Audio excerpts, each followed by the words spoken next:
Alright, I've been wanting to make this video for a long time. This is something that all of you need to watch. If you like anime, films, and you have any kind of opinion about live action adaptations, I urge you to watch this till the very end. But before I get into things, I need to give you guys a little bit of my perspective. You see, I graduated film school. I know a lot when it comes to making a movie. And in fact, I've worked on multiple feature films to date, but I went to film school knowing nothing about the craft. I went in being more of a fan of anime than film, and my main objective while being there was to learn filmmaking so that I could make good anime live action films, because the ones that were made since then were, well, you know. Anyway, keep that in mind for the things I'm about to tell you, but let's not waste any more time. Without further ado, let's get into it. So this video is going to be all about what makes a good live action adaptation. Now, the first thing I'm going to talk about is probably the most important thing. I know you guys aren't going to want to hear it, but this is a pill you're going to have to swallow. Things have to change. A lot of people think a live action adaptation has to be an extremely faithful movie or series to its source material, and that's why a lot of them get disappointed whenever a new live action adaptation gets announced. But looking at things that way is the true problem. I mean, think about it this way. When the Sonic movie got announced, nobody was twiddling their thumbs ready to bash on it if it wasn't faithful to a certain storyline. Same with Detective Pikachu. It's because these movies are based on the franchise, but the franchise is seen as more than just one story in it that we all recognize. Whereas when you adapt something that is more known for its story, changing things can get a bit dicey. But either way, when adaptations of these franchises get announced, we shouldn't be looking at them as future cinematic masterpieces that need to be as good as the original and having all these expectations that need to be filled. We really should be looking at them as the way people did when the Sonic movie got announced. Getting a live action movie is a celebration. It's a celebration of the franchise. I mean, think about it. What's a better marketing strategy than having a multi-million-dollar budget movie of your franchise made and in the theaters where everyone can go and see it? Hollywood movies always do good for the franchise. Even if the movies themselves aren't great, it at least brings back relevancy for the franchise and makes everyone start talking about it again. Getting a live action movie is a celebration. It's a celebration of the franchise. Sonic got a freaking movie under his belt. That's something that will forever be in motion picture history. Who cares if it follows a certain timeline or story? That doesn't mean it can't be good. Either way, if you take that into account and go into things looking at the film or series that way, then you can appreciate what the filmmakers worked their asses off to put on that big screen. To be fair, this is a challenge that any adaptation faces.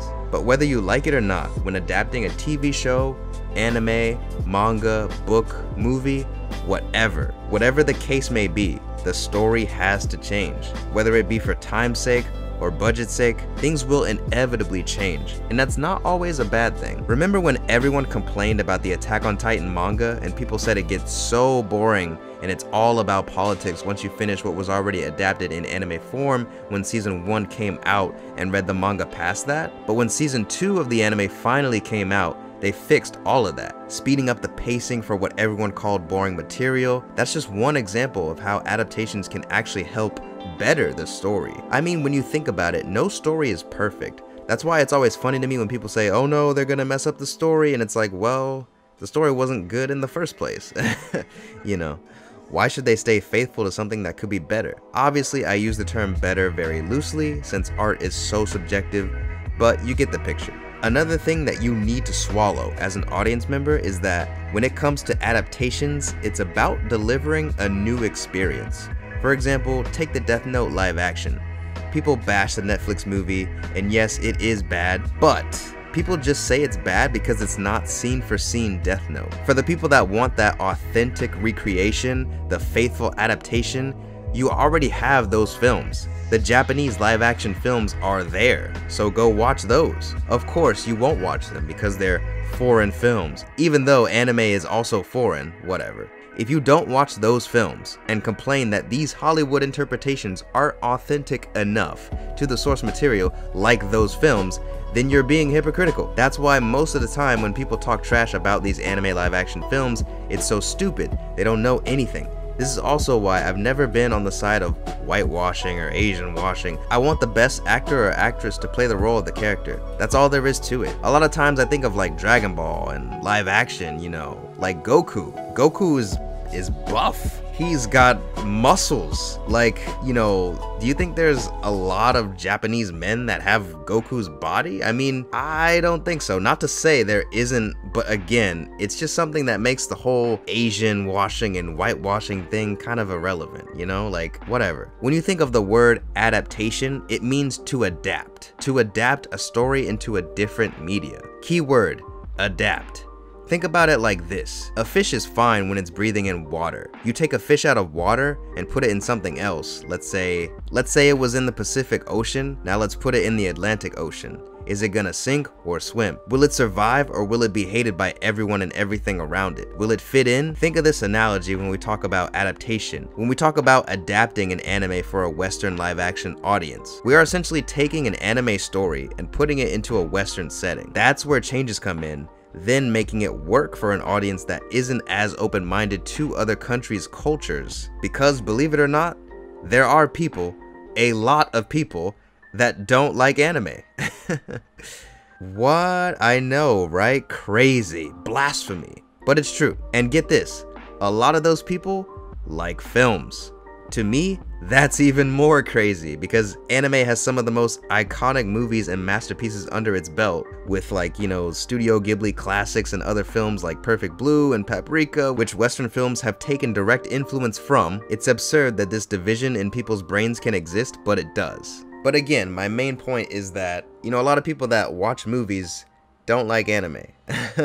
For one reason or another. So when it comes to making a live action film based on an anime, you know, certain things have to change. It's a different form of art, and it makes sense to change certain things. I mean, don't get me wrong, I am an anime fan at heart, first and foremost, and I'm all about, you know, keeping the core fundamentals of what makes an anime so great and having that carry over into multiple forms of art. I mean, that is essential. You know, I'm not here to try and fight for changing an anime too much to where it's something completely different. I'm not about that life. However, it gets to a certain point to where when you try to recreate the anime so much, it's like, why don't you just watch the anime, you know?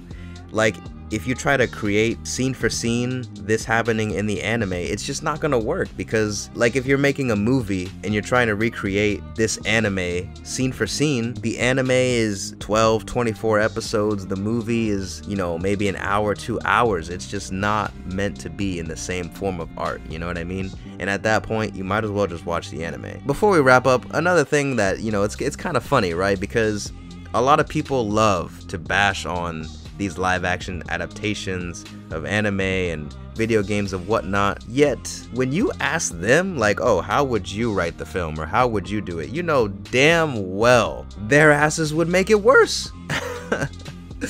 So it's kind of crazy. It's kind of crazy. And that's why, you know, I went to film school. I studied, I learned my shit before saying what I have to say. And now I know, you know, things definitely do have to change. That doesn't mean you can't make a very faithful adaptation. And that doesn't mean things have to change for the worse. But a lot of people, a lot of fans are still in that mindset of like not accepting any form of change at all, but still wanting the same kind of experience that you got from a different form of art into a film, and that's just not how it works. I think another thing too is that a lot of people don't really watch movies and don't really try to understand the art of film before going into a film that is based on another form of art. Therefore, they're not really trying to accept the film for what it is. You know what I mean? So that's kind of my thoughts on it and all I really wanted to say for this one, guys. Thank you guys so much for watching. I really hope you enjoyed it. Subscribe if you haven't already. It helps me out a ton. Leave a like on the video. That also helps me out. And make sure to hit that bell to stay tuned for more